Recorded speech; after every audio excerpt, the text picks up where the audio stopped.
ငယ်တုန်းကငါမေမေနဲ့အဖွားဖိုးတွေကိုအမြဲပြောတတ်တယ်။ငါတယောက်တည်းရေချိုးတာ bathroom တာကြောက်တယ်လို့။ဘာလို့လဲဆိုတော့ bathroom ထဲမှာငါနဲ့အတူတယောက်ရှိနေတယ်လို့အမြဲခံစားရလို့ပါ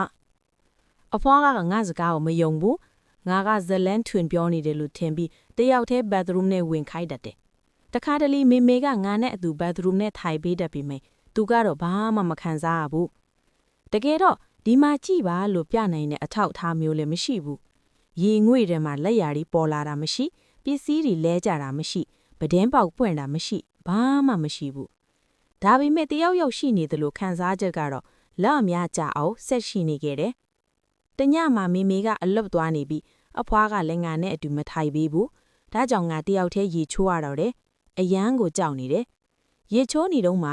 bathtub ဘေးမှာတယောက်ရပ်ပြီးငါထွလာတာစောင့်နေတယ်လို့ခံစားရတယ်။ရေချိုးပြီးလာငါတာဝယ်နဲ့မပြောက်တောင်မပြောက်နိုင်ဘူး။ရေကိုပိတ်ပြီးမီးပိတ်ဖို့သွားလိုက်တယ်။ bedroom ထဲကထုတ်ဖို့တကားပိတ်မယ်ဆိုတဲ့အချိန်မှာ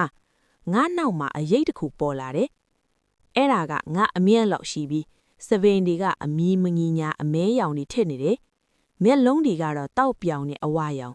။ငါအယမ်းလန့်သွားပြီး hallway တစ်လျှောက်ပြေးသွားတယ်။အဲ့ဒီအရာကလည်းငါနောက်ကလိုက်လာတယ်လို့ခံစားရတယ်။ငါအခန်းထဲဝင်ပြီးပုံးနေလိုက်တယ်။ကြောက်လွန်းလို့ငိုလာတယ်။အဖွားကဘာဖြစ်လို့လဲလို့မေးတော့ငါမြင်ခဲ့တာကိုပြောလိုက်တယ်။ဒါပေမဲ့အဖွားကရဲပြီးငါ့ကိုလိမ်မပြောနဲ့လို့ပဲပြောတယ်။နောက်နေ့မေမေကိုပြောလိုက်တော့သူကစိုးရိမ်သွားတယ်။အဖွားကိုမေးကြည့်တဲ့အခါအဖွားကကလေးကဇလန်းထွင်နေတယ်လို့ပဲပြောတယ်။တလလောက်ကြာတော့အဖွားဖိုးကြီးခရီးသွားပြီးအိမ်မှာမေမေနဲ့ငါနှစ်ယောက်ပဲကြံခဲ့တယ်။တညမှာ living room ထဲမှာ late night TV ကြည့်နေကြတယ်။အိတ်ခါနီးမေမေ bedroom သွားလိုက်တယ်။အဲ့ဒီအချိန်မှာမေမေလည်းအဲ့ဒီအရာကိုမြင်လိုက်တယ်။ဒီတစ်ခါတော့ bedroom မီးအောင်မှာရှင်းလေးမြင်ရတယ်။အဲ့ဒါကအယမ်းညစ်ဆက်နေတဲ့ကလီးမလီလိုပဲ။စပင်တွေကအရှုပ်အရှင်ထစ်နေပြီးသွားတွေကချွမ်းထက်နေတယ်။မျက်လုံးတွေကတော့အဝါရောင်တောက်။သူကပိတ်ထားတဲ့ toilet ပေါ်မှာခောက်ထိုင်နေပြီးမေမေကိုစိုက်ကြည့်နေတယ်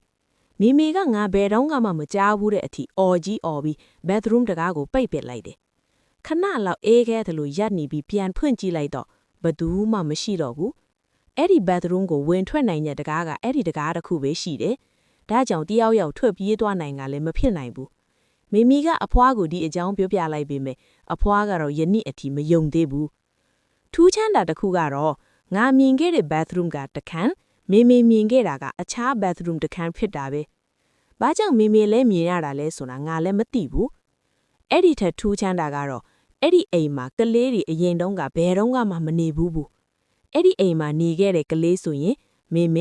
မေရဲ့အမငါကာဇင်နဲ့ငါပဲ။အဲ့ဒီမတိုင်ခင်ကလည်းအဲ့ဒီနေရာကအလွတ်မြေခွက်ဖက်ဖြစ်ခဲ့တယ်။ဒီအရာတွေဖြစ်ခဲ့တဲ့အချိန်မှာငါက9တန်း6တန်းလောက်17နှစ်လောက်ရှိနေပြီ။အခုထိုင်မှာတော့အဖွားကတော့ငါတို့တကယ်ဘာမှမမြင်ခဲ့ဘူးလို့ပဲယုံကြည်နေတော့မယ်။